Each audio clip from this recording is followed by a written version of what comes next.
Ever since the beginning of time, for one reason or another, man has been faced with taxes.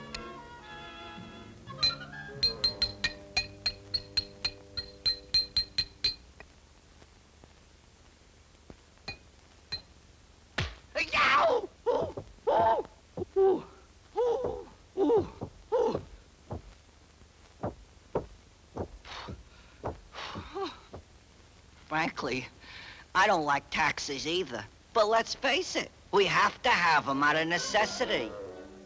You see, as prehistoric man left to hunt early each morning, he left his cave, his wife and children, unguarded against ferocious animals.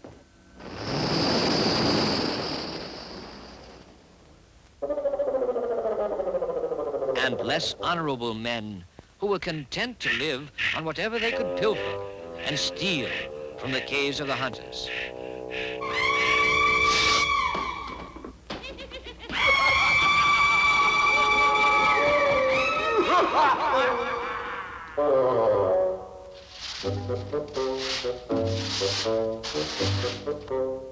Stella! Look what I brung you. Stella? Stella? Children?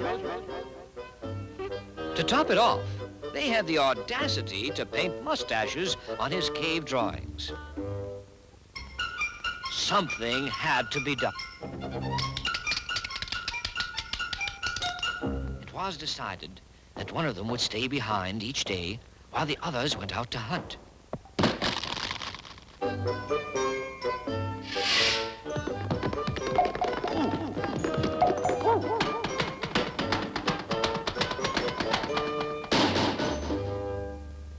To see that the man who stayed behind to defend the cave had enough food for his own family, all the others had to give up a share of their catch each night when they returned.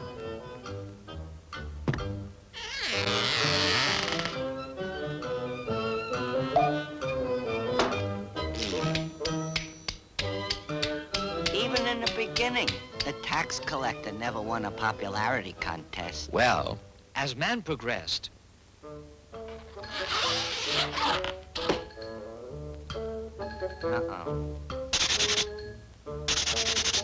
No sense in confusing archaeologists, right?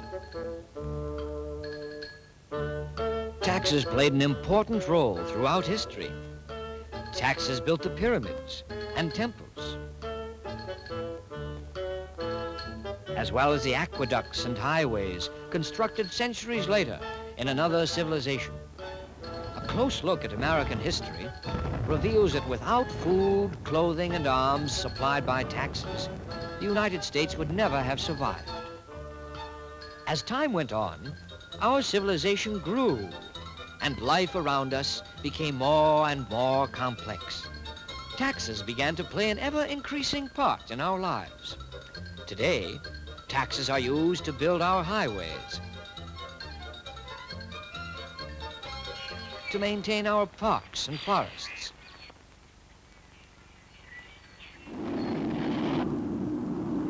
and for national defense.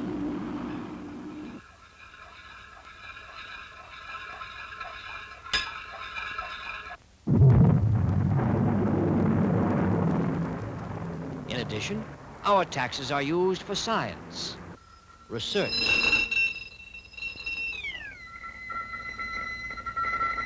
and to make this country what it is today.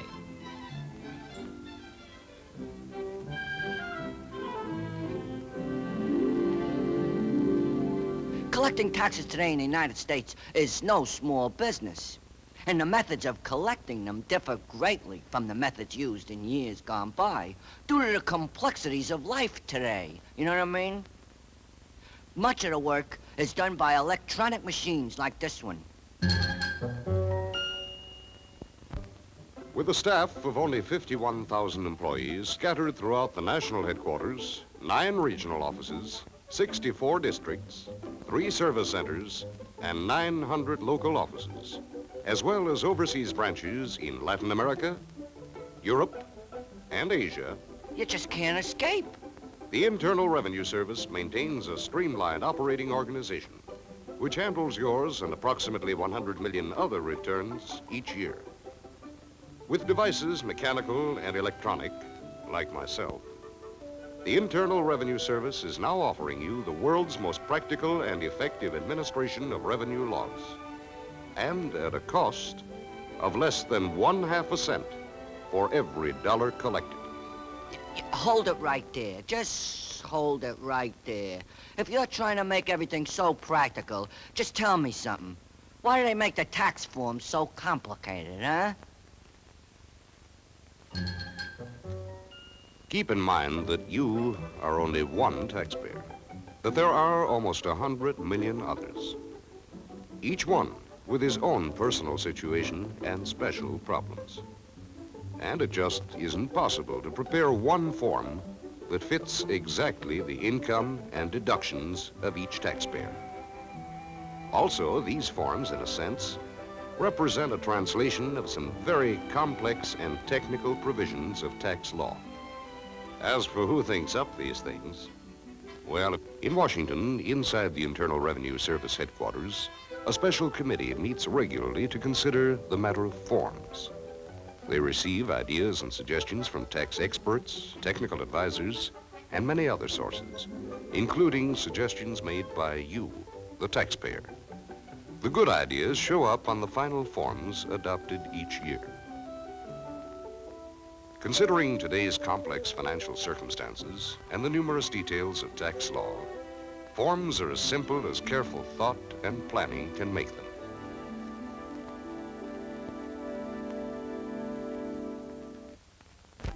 Realizing that booklets alone may not always provide exact answers to all the thousands of tax situations that exist, the Internal Revenue Service offers you extensive telephone assistance as well as office aid where needed, no matter where you live.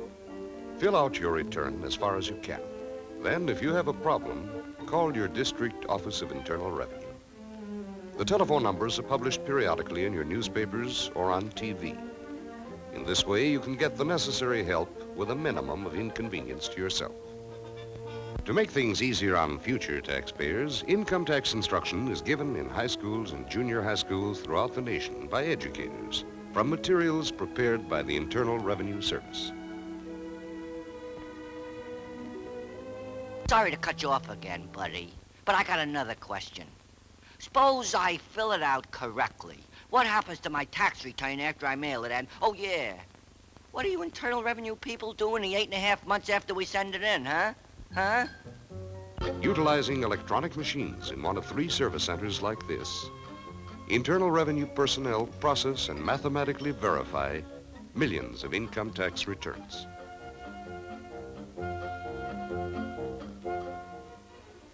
In addition, some returns are verified by other means. If an error is discovered, the Internal Revenue Service will bring this to the taxpayer's attention and will take it into account in determining the size of his refund check or bill. So you see, in addition to making a final audit, collecting and enforcing the withholding portion of your income tax, as well as keeping all the records, the Internal Revenue Service is responsible during the remaining 8.5 months of each year for the collection and enforcement of the employer's portion of the Social Security tax and the unemployment tax.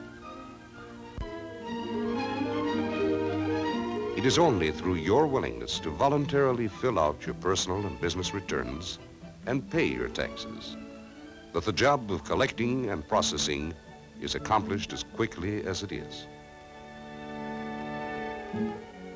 Well, this, in a nutshell, is the story of your Internal Revenue Service.